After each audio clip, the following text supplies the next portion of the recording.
ये भारत की पहली पत्नी है जिसने अपने श्रम से पैसा जुटा करके अपने पति को पढ़ाने के लिए भेजा।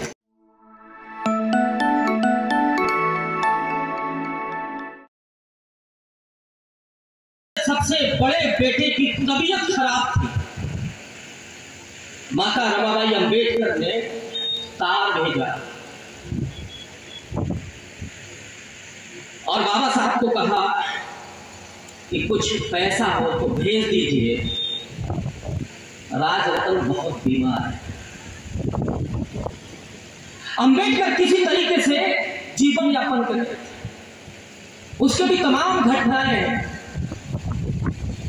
वो व्यक्ति जो दिन में केवल एक पाव बड़ा पाव खाकर के अपना पूरा दिन गुजारता हो, उसके पास क्या होगा? भरपेट खाने को भी नहीं था। अंबेडकर ने तार भेजा और कहा कि मेरे पास कुछ पैसा नहीं है, बेटा अगर बहुत बीमार है तो फिर उसे जाने दो, वो जाता है तो उसे जाने दो, मेरे पास पैसा नहीं है। और वो राजरतन मौत हुई।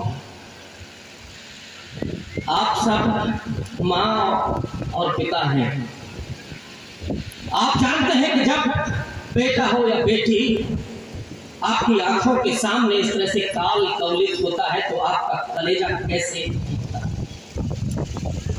लेकिन रमाबाई अंबेडकर ने इतने पहाड़ से बड़े दुख को सहा और जो उन्होंने काम किया वो हमारी माताओं और बहनों के लिए। उन्होंने ये समझा कि उनके पास पैसे नहीं है तो उपले पात करके उनको बेच करके पैसा जुटाया और मनीऑर्डर भेजा डॉक्टर अंबेडकर को। ये भारत की पहली पत्नी है जिसने अपने श्रम से पैसा जुटा करके अपने पति को पढ़ाने के लिए भेजा।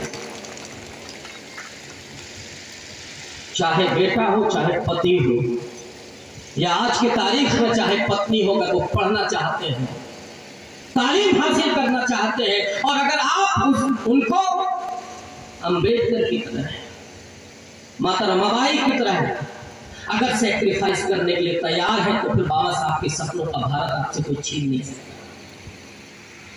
अंबेडकर ने एक बात और कही थी कि मैं चाहता हूं कि पढ़ करके आऊं और अपने देश में लोगों के लिए कुछ काम करूं।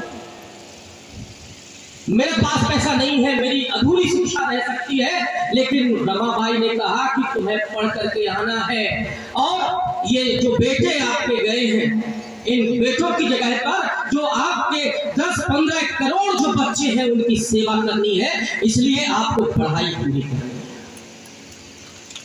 हमारे लिए बाबा साहब अंबेडकर और माता रमाबाई अंबेडकर ने अपने 4 बच्चों को कुर्बान किया, लेकिन हम आज कहां हैं?